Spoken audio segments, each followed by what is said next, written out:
If you're hearing this, make sure to hit subscribe and tell me where you're watching from in the comments below. My name is Eleanor Whitfield, but most people just call me Ellie. I'm 64 years old, founder of Whitfield Interiors, one of the most successful design firms on the East Coast. I built everything from the ground up. Every chandelier, every marble countertop, every contract signed with my own hand. I came from nothing, a coal miner's daughter from Pennsylvania who clawed her way into the world of luxury and taste. By the time I turned 60, I had everything. A mansion in Connecticut, 3 cars I barely drove, and a portfolio worth 7 figures. The only thing missing was family, or so I thought. The return it had been 14 years since I'd spoken to my son Nathan properly. Our relationship had disintegrated after my divorce from his father, Charles Whitfield, a man who could charm anyone but couldn't keep his lies straight if his life depended on it.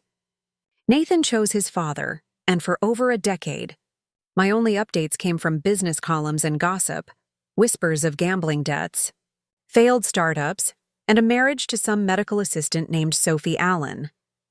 Then, one crisp autumn afternoon, the doorbell rang. When I opened it, there stood Nathan, taller, older, wearing an apologetic smile that didn't reach his eyes. Beside him was Sophie, all blonde hair, soft voice, and a smile rehearsed to perfection. "Mom," Nathan said, voice trembling with emotion. "We've wasted so many years being angry. I don't want to fight anymore." Sophie clasped my hand gently. "Life's too short for grudges, Mrs. Whitfield. We just want to spend time with you. Maybe help out a little. I should have asked questions. Why now? Why after 14 years? But when you're lonely, you'll believe anything that sounds like love." So I invited them in. The perfect care. Within a week, Sophie had taken over my household routine like a benevolent nurse. She reorganized my medication, rearranged my kitchen, and even scheduled my doctor's appointments. "You've been a little forgetful lately, haven't you?" she said one morning while sorting through my pill bottles. "Nothing serious, just signs of fatigue. These supplements should help." The capsules she handed me were pale blue, unfamiliar. "Dr. Evans at our clinic recommends them," she explained. "Just natural cognitive boosters. You'll feel sharper in no time." Instead, I felt foggier. My mornings blurred into afternoons. I'd walk into a room and forget why I was there.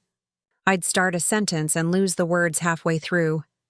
My reflection in the mirror looked dazed, a stranger wearing my face. And Nathan, he was suddenly deeply concerned about my finances. "Mom, you've taken on too much risk," he said one evening, scrolling through my investment account. "Let me handle the paperwork. You should relax."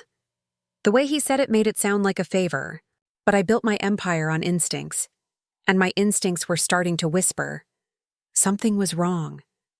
The fog 2 months passed. My world shrank to the mansion's walls. Sophie kept meticulous notes on my symptoms. Nathan handled my mail and phone calls. Even my assistant, Karen, who had been with me for over a decade, resigned suddenly. "Mrs. Whitfield, I need a break," she said over the phone, her voice distant. That's when I started to suspect that I wasn't the only one being manipulated. When Sophie suggested I see a specialist, Dr. Harold Evans, the same doctor who'd prescribed those pills, I went along. What choice did I have? After an hour of tests and leading questions, he gave his diagnosis with solemn sympathy. "Mrs. Whitfield, you're showing signs of early-stage dementia. We can slow it down, but we can't stop it." Dementia. The word hit me like a punch to the gut. My own mother had suffered from it, and watching her fade had been the hardest thing I'd ever done. Now it was supposedly happening to me. But something didn't add up. My confusion came and went. Some days I was perfectly lucid. Others I could barely hold a thought. Real dementia doesn't work like that. That's when I decided to test my theory. The test eye started pretending to take the pills. I'd slip them into my napkin and flush them later. Within 48 hours, the fog began to clear. By the end of the week, my mind was sharp again, sharper than it had been in months, and with clarity came horror. One evening, Nathan called me while driving somewhere with Sophie. He must have forgotten to hang up because a few seconds later I heard their voices. Calm, casual, and devastating. "She totally believes it," Sophie said, laughing. "Dr. Evans said we can increase the dosage soon. In another month, she'll barely recognize herself." Nathan's voice followed, low and greedy. "Once we get the medical certification, I'll have power of attorney. After that, the accounts transfer automatically. Her company's already under my name in the restructuring files. We'll be clear by Christmas." Christmas. They were planning to erase me before the holidays. My hands shook, but my mind was steady. I'd been underestimated my entire life, and it was time to remind them who they were dealing with. The counterattack. The next morning, while they were out running errands, I unlocked my old safe. Inside was a small burner phone, my emergency insurance from my divorce years. I called the only man I trusted, Thomas Raines, the private investigator who'd once helped me expose Charles's affairs. "Eleanor Whitfield," he said when he recognized my voice. "Well, I'll be damned. I thought you'd vanished into early retirement." "I'm being drugged, Thomas," I whispered. "By my own son and his wife." He didn't even pause. "All right, Ellie, we do this my way, quietly. We collect evidence. We let them trap themselves, and then we burn them." For the next month, Thomas worked in the shadows, tracing forged documents, monitoring bank activity, and confirming my worst suspicions. Nathan had already moved half my business assets into a new holding company, one that listed him as the majority shareholder. Sophie had falsified medical credentials and forged my signature on several consent forms. It was an empire built on deceit, but it was my empire, and I was going to take it back. The trap Thomas contacted the FBI through an old friend. They needed time, 6 weeks to build a solid case, but Nathan and Sophie were running out of patience. One evening I overheard them arguing in the hallway. "We need to move her now," Sophie hissed. "Someone's been asking questions about my credentials. If this blows up, we lose everything." "Relax," Nathan said. "We'll transfer her to Golden Maple Care Facility tomorrow morning. She'll sign whatever we put in front of her once she's sedated." That was my deadline. I texted Thomas one word. "Tomorrow." His reply came seconds later. "Hold them off for 4 hours." The showdown the next morning. They tried to drag me out of bed under the pretense of a medical emergency.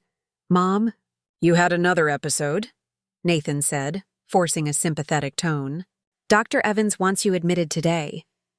"I'm not going anywhere," I said, my voice trembling, just enough to sell the act.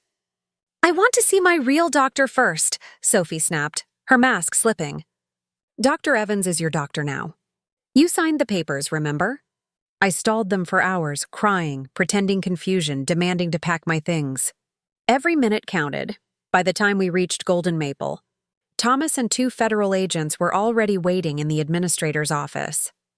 The facility nurse was preparing an injection when I spoke clearly for the first time in weeks. "Stop. I'm of sound mind." "And I have proof," Nathan froze. Sophie went pale. Thomas stepped forward, holding a small recorder. "Agents, you'll want to hear this." Then came their voices, the recording from Nathan's forgotten phone call. Every word played loud and clear. "She believes you. The meds are working. Soon she won't even remember her own name."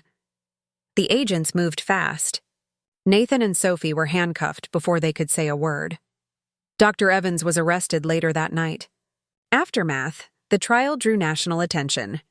The Whitfield case, they called it. Nathan received 18 years for fraud, elder abuse, and attempted involuntary commitment. Sophie got 15. Dr. Evans lost his license and pled guilty to conspiracy, but I didn't rebuild Whitfield Interiors. I created something better. 3 years later, I founded the Eleanor Whitfield Foundation for Senior Protection, a network that helps expose financial and medical abuse of the elderly.